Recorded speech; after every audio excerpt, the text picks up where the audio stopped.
ইয়া লাইতাহা কানাতিল কাযিয়া, হায় ওই যে মৃত্যু হয়েছিল, ওই মৃত্যুই যদি আমার শেষ হয়ে যেত, আমাকে যদি আমলনামা দেওয়া না হইতো। ইয়া লাইতাহা কানাতিল কাযিয়া, হায় আফসোস আমার ওই মৃত্যুই যদি আমার শেষ হয়ে যাইতো, আমাকে যদি আর আমলনামা দেওয়া না হতো, আমাকে যা কিয়ামতের ময়দানে উঠতে না হতো। মা আগনা আন্নি মালিয়া, যে ধন সম্পদ অর্জন করার জন্য আল্লাহর দাসত্বের গোলামি করতে পারি নাই, যে সম্পদ উপার্জন করতে গিয়ে আমি আল্লাহর হুকুম পালন করতে পারি না, মা আগনা আন্নি মালিয়া, হায় আফসোস আমার ধন সম্পদ কই। আজকে তো আমার ধন সম্পদ আমাকে বাঁচাইতে পারলো না। আহ, টাকাওয়ালাদের অহংকার, কত অহংকার। ওই ব্যক্তি আফসোস করে করে বলবে, আমলনামাটা যার বাম হাতে দেওয়া হবে, ওই ব্যক্তি আফসোস করে করে বলবে মা আগনা আন্নি মালিয়া, হায় আফসোস আমাকে আমলনামা যদি না দেওয়া, হায় আফসোস মা আগনা আন্নি মালিয়া, আমার ধন সম্পদ আমাকে আল্লাহর আযাব থেকে বাঁচাইতে পারলো না। আমাকে দুনিয়াতে যে ধন সম্পদ ছিল, যে সম্পদের মালিক হয়েছিল, সেই সম্পদ আজকে আমাকে আল্লাহর আযাব থেকে বাঁচাইতে পারলো না। হালাকান্নি সুলতানিয়া, আহ আহ ও টাকাওয়ালা ভাইরা, ও ক্ষমতাধর ভাইরা, আজকে ক্ষমতার বলে বিচার পরিবর্তন হইয়া যায়। আজকে ক্ষমতা পাইয়া কত অপব্যবহার করা হয়। কয়েকদিন আগেও মাদারপুরে গিয়েছিলাম, আপনাদের এই ফকিরা বড় মসজিদের মাহফিলের দিন। একজন সাধারণ একটা রিকশাওয়ালাকে এক টাকাওয়ালা শুধু খালি একটু তার গাড়ির সাথে একটু ধাক্কা লেগেছে, এই জন্য থাবর দিয়েছি। পরানটার মধ্যে ছটফট করলো, যদি আমার ক্ষমতা থাকতো তাহলে আরো এরকম থাবর দিয়া কেসাস আদায় করতাম। যারা ক্ষমতা আছে এরকম অপব্যবহার করে কি করে না? ওই ক্ষমতা আল্লাহরা বলবে হালাকান্নি সুলতানিয়া, হায় আফসোস আমার ক্ষমতা আমার বাদশাহী শেষ।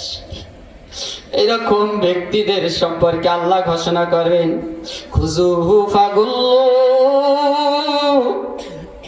খুজুহু ফাগুল্লু। যারা আমলনামা বাম হাতে, এই ব্যক্তিকে আল্লাহ বলবেন খুজুহু ফাগুল্লু, হে ফেরেশতা এরে ধর, সুম্মাল জাহিমা সাল্লু, এরে জাহান্নামের মধ্যে নিক্ষেপ করো। সুম্মা ফি সিলসিলাতিন জারউহা ৭০ যিরাআন ফাসলুকু, এরে ৭০ গজ শিকল লাগাও, ৭০ গজ লম্বা শিকল লাগাইয়া এই হতভাগাকে জাহান্নামের মধ্যে নিক্ষেপ করো। এই আয়াতের তাফসীরটা পড়লে চোখে পানি ধরে রাখা যায় না।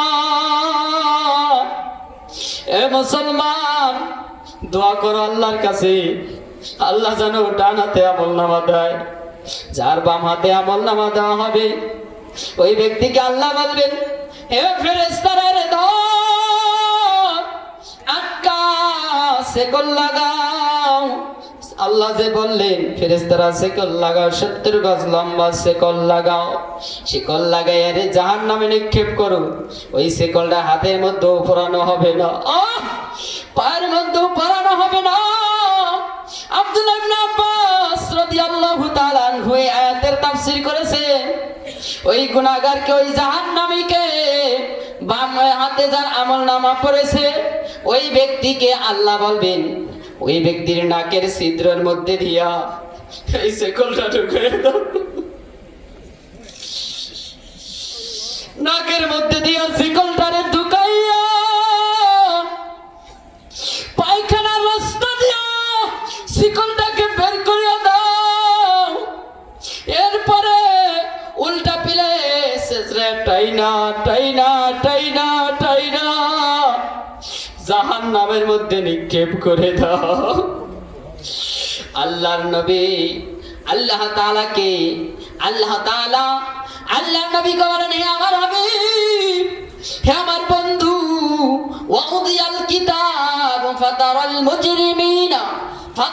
মুজরিমিনা মুশফিকিনা মিম্মা ফি।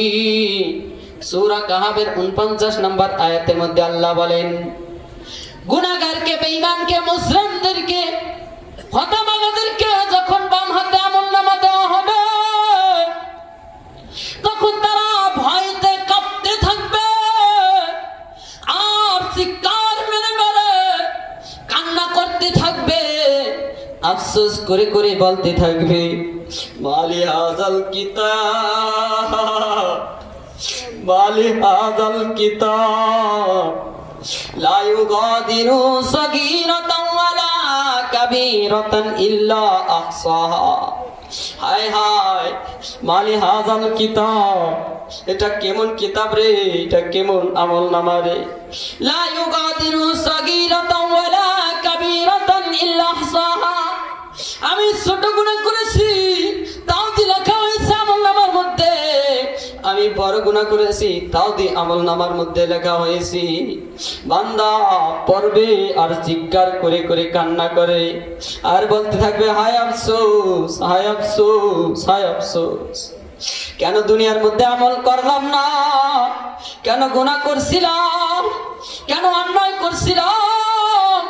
এই যে বাম হাতে আমলনামা দেওয়া হইল, বাম হাতে আমলনামাটা দিয়া, আর আমলনামাটা দেবে বাম হাতে দেবে, এই সোজা সামনে দিয়া দেবে না।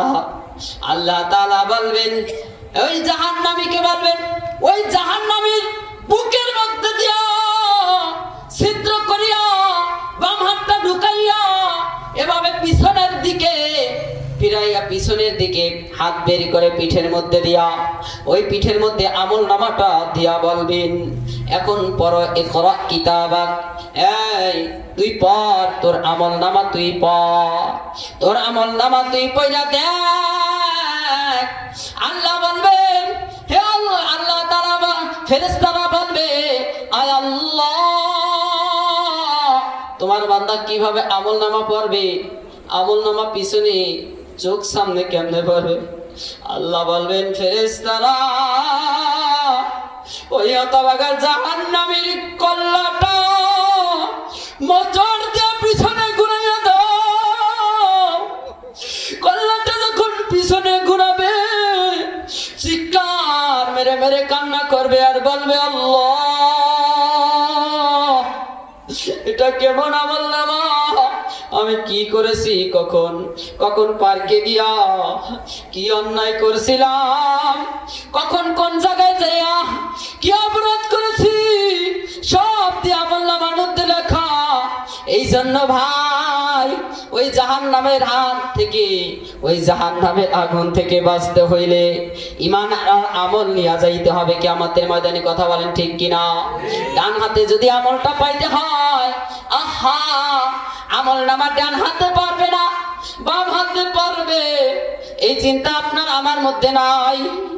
অথচ এই আমলনামার চিন্তা করতে করতে হযরতে ওমর রাদিয়াল্লাহু তাআলা আনহু কান্না করছেন, হাসরের ময়দানের চিন্তা করে করে কাঁদতেন। ওমর রাদিয়াল্লাহু তাআলা আনহু কান্না করতেন আর বলতেন, হায় আফসোস।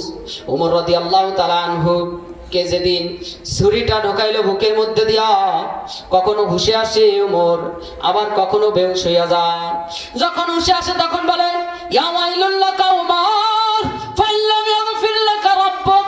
হে ওমর, তোমাকে যদি তোমার রব মাফ না করে, উপায় নাই, উপায় নাই। আহা, আমাদের আমলনামার চিন্তা নাই। বাম হাতে যদি আমলনামা পড়ে কি উপায় হবে সেই চিন্তা আমরা করি না। চিন্তাটা আমাদের করা উচিত কিন্তু করি না।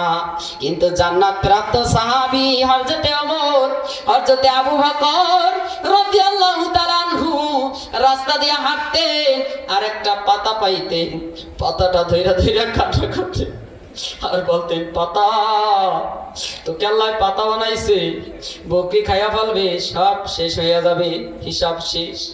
কিন্তু আমি আবু বকর, আমাকে মানুষ বানাইছে আল্লাহ। আল্লাহর কাছে হিসাব না দিয়া এক কদম পড়া যাবে না। আহা, দাড়িটা পাইকে গেছে, এখনো গুনাহ ছাড়তে পারেন না।